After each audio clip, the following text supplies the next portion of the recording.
Well, 2024 is closing with a bang for Justin Trudeau. He is not ending his 9th year as Prime Minister quietly. In fact, it's all falling apart for him as we speak. But this year, like every other year under Justin Trudeau's leadership, has been a year full of Liberal government mistakes and failures. And since we're at Christmas now, let's take a look back at some of the worst Liberal government failures of 2024. But before we do, be sure to drop a like on this video, help us out by subscribing to the True North YouTube channel. And the comment question for the episode is this: what was the worst Liberal government failure of the year? Let me know your answer in the comments below, and let's get into it. Well, it's a no-brainer. We have to start with the most obvious and most recent Liberal government failure, and that is the resignation of Chrystia Freeland and a growing Liberal mutiny against Justin Trudeau. He ends the year with a Liberal caucus that wants him out as leader.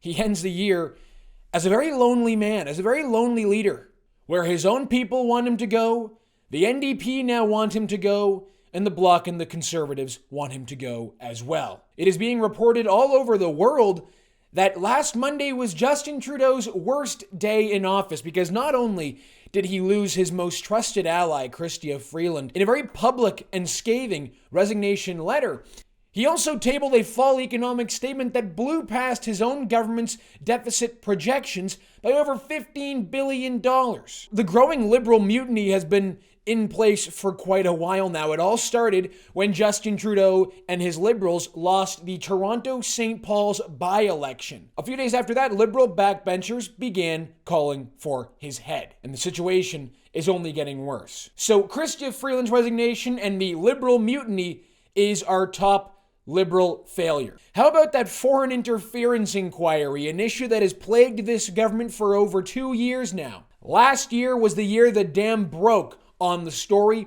It was the year that we all became aware of just how deep the CCP infiltration into our political system really was. But this year, we began to get some actual names involved in this operation, and we also got to see Justin Trudeau use the inquiry as a political weapon against the Conservatives. Earlier on in 2024, Marie-Josée Hogue, the commissioner of the inquiry, told Canadians that they are not going to publicly release the names of former or current parliamentarians involved in foreign interference operations.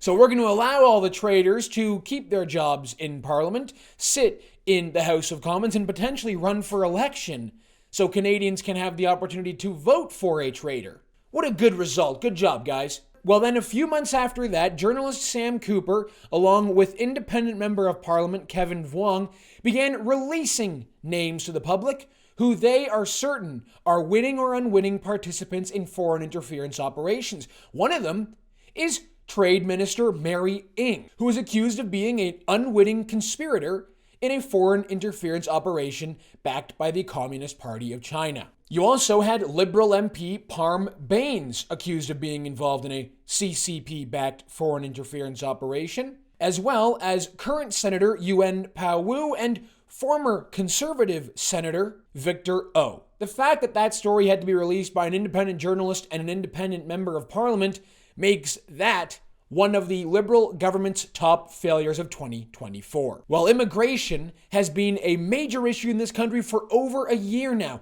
Justin Trudeau's mass immigration agenda, welcoming in millions of temporary residents, millions of international students, and hundreds of thousands of temporary foreign workers, resulted in this country turning its back on the immigration consensus, giving up on the idea that immigration is good for Canada. And can you even blame Canadians at this point? Well, the situation got so bad for the Liberal government that they had to completely reverse their own immigration targets just a few months ago. Justin Trudeau went from last year telling Canadians that more immigration relieves pressure on the Canadian economic system to now saying that actually we're going to have flat population growth. We're going to completely reverse our immigration targets. What a failure. You know, he could have just saved himself that failure by not being an immigration extremist, by not being an open borders zealot. But of course, he couldn't help himself, and nor could the Liberal government, and so that is one of our major Liberal government failures of 2024. Talk about another failure, the Green Slush Fund scandal. Just add it to the list. Just add it to the growing list of Liberal government corruption, of Liberal government scandals. We can now add the Green Slush Fund scandal.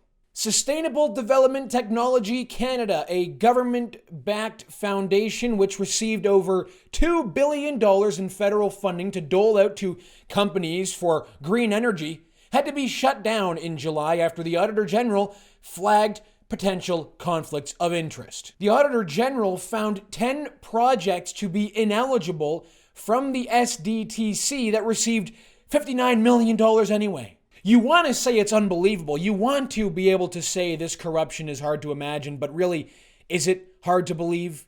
They just keep doing it year after year. So the SDTC scandal and the Liberal government's attempt to cover it up, to not provide documents to the House of Commons, that is on our list of major Liberal failures for 2024. And finally, how about the complete failure when it comes to India-Canada relations? Now, I'm not going to sit here and say that the Trudeau government's response to credible allegations and intelligence that the Indian government was behind the murder of a Canadian citizen was wrong. What I am going to say is that the Liberal government brought this upon themselves. For years, they have been playing it way too soft with Khalistani extremists. They have allowed this situation to get out of control, and their open border allowed agents of the government of India to come into our country to start carrying out extrajudicial executions. So not only has the government been soft on alleged terrorists, has been soft on extremists, the government's failure to control our border resulted in this situation getting out of control in the first place, which then triggered months of ongoing diplomatic disputes that dominated world headlines. That triggered secular brawls in our streets between Hindus and Sikhs. This fractured Canadian society, especially among the Indian diaspora, and it made Canada a laughingstock on the world stage. It all could have been avoided, but it wasn't, and so that is why it is on our list of top Liberal government failures for 2024. That's all we got on the show for today. Let us know in the comments what you think we missed or what you think Justin Trudeau's worst moment of 2024 was. I will see you all next week, but until then, enjoy Christmas, rejoice in the birth of our Lord Jesus Christ. Enjoy Christmas, everyone. We'll see you next week for the Ratio of the Year award show. Until then, enjoy. Thank you so much. My name is Harrison Faulkner, and this is Ratioed.